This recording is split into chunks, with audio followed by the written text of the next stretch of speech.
नमस्कार। आज जो सूत्र मैं आपसे शेयर करने वाली हूँ, इसका अध्ययन मैंने होरा शतक नामक ज्योतिष ग्रंथ से किया है। और इस सूत्र को जब मैंने बहुत सी कुंडलियों में लगाया तो मैंने पाया कि वाकई में यह बहुत ही सटीक तरीके से वर्क करता है। तो क्यों ना इसका एक वीडियो बनाया जाए और आप सबके साथ भी इसे शेयर किया जाए। तो वीडियो शुरू करने से पहले आपसे एक रिक्वेस्ट है कि यदि आपको वीडियो लाभकारी लगे, अच्छा लगे, तो लाइक करके प्रोत्साहित करना मत भूलिए और अपने जानकारों के साथ भी इसे शेयर कीजिए ताकि वह भी इसका लाभ उठा सकें और इस सूत्र को समझ सकें। तो आइए देरी ना करते हुए सबसे पहले आपको किसी भी कुंडली में जो भी पापी ग्रह हैं उनकी एक श्रेणी तैयार करनी है। ये तो हम सभी जानते हैं कि मंगल, शनि, राहु, केतु जो हैं उन्हें पापी ग्रहों की श्रेणी में रखा गया है। इसमें सूर्य को भी हम पापी ग्रह की श्रेणी में लेंगे। और यदि हमारे चार्ट में चंद्रमा कृष्ण पक्ष का है तो वह भी पापी ग्रहों की ही श्रेणी में आता है। और यदि हमारी कुंडली में जो बुध है, यदि किसी पापी ग्रह के साथ बैठा है तो वह भी पापी ग्रह की ही श्रेणी में आता है।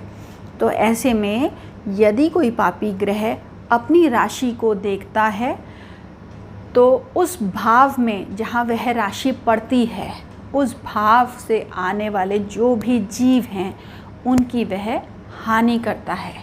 तो इसे मैं आपको कुछ उदाहरण के माध्यम से समझाऊंगी ताकि आप इसे समझ सकें। तो आइए पहले हम ये एक तुला लग्न की कुंडली लेते हैं जिसमें हम ये देखते हैं कि जो सूर्य है वह कुंभ राशि में बैठा है और कुंभ राशि से वह अपनी ही राशि को, जो कि सिंह राशि है, जो कि 11वें भाव में पड़ती है, उसे दृष्टि दे रहा है।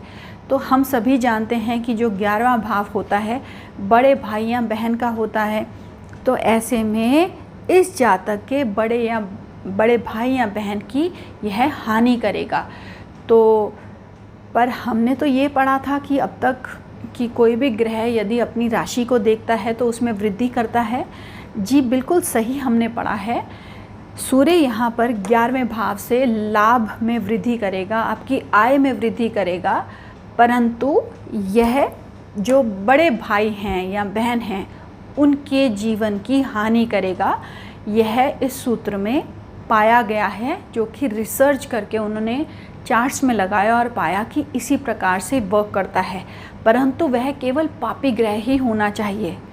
पर आपसे एक निवेदन है कि जब भी आप इस तरह के सूत्रों को अपने चार्ट्स में लगाएं और देखें कि वह वर्क नहीं कर रहे, बहुत सी बार ऐसा होता है कि सूत्र जो है 100% वर्क नहीं करते।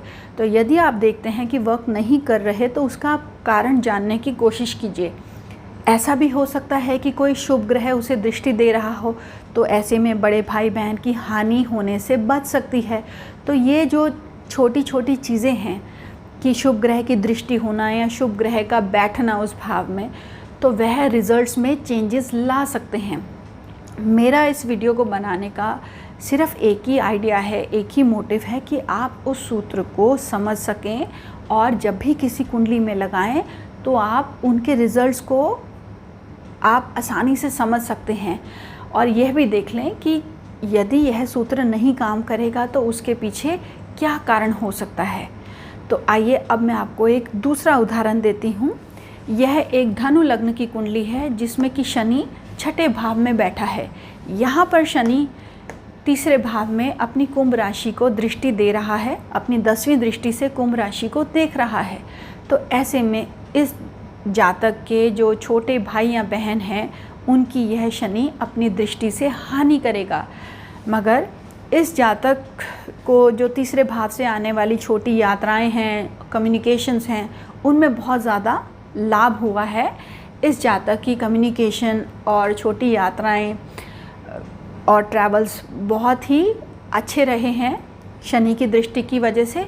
मगर इस जातक के जो छोटे भाई हैं उनकी हानि हो गई क्योंकि यहाँ पर एक पापी ग्रह की दृष्टि पड़ रही थी।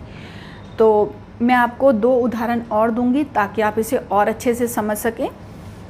अब इस कुंडली में मंगल यहाँ पर लग्न में बैठा हुआ है और लग्न में बैठ के अपने 7वें भाव में देख रहा है, जहाँ पर उसकी खुद की ही मेष राशि पड़ती है। तो ऐसे में तो उसे 7वें भाव की वृद्धि करनी चाहिए थी, मगर इस जातक को इसके जो पत्नी या पति हैं उनकी हानि देखनी पड़ेगी, क्योंकि यहाँ पर पापी ग्रह की दृष्टि आ रही है। और 7वें भाव से जो पार्टनरशिप्स होती हैं, जो बिजनेसेस होते हैं, उनमें इस जातक को यह दृष्टि लाभ करा देगी, मगर उसके जीवन साथी की यहाँ पर हानि हो सकती है।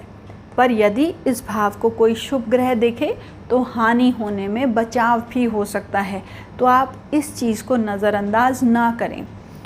उसी प्रकार से यहाँ पर शनि 10वें भाव से अपनी ही राशि को देख रहा है, आपके चौथे भाव में देख रहा है, तो चौथे भाव से माता का सुख देखा जाता है और बाकी सारी सुख सुविधाएं देखी जाती हैं। तो ऐसे में शनि माता की हानि करने की काबिलियत रखता है, मगर आपके जीवन में सुखों की कमी नहीं करेगा। आपको सुख संबंधित जो भी चीज़ें हैं वह अत्यधिक मात्रा में मिलेगी, क्योंकि शनि यहाँ अपनी ही राशि को देख रहा है। मगर यहाँ पर जो चौथे भाव से जीव कारक आता है वह माता ही आती हैं, उनकी हानि हो सकती है, मगर शुभ ग्रह की दृष्टि से यहाँ बचाव भी हो सकता है। तो आशा करती हूँ कि आपको ये वीडियो समझ आया होगा और अच्छा लगा होगा। तो इसे लाइक करिए और शेयर कीजिए, और बहुत जल्दी आपको एक नए वीडियो के साथ मिलूँगी। सुनने के लिए धन्यवाद।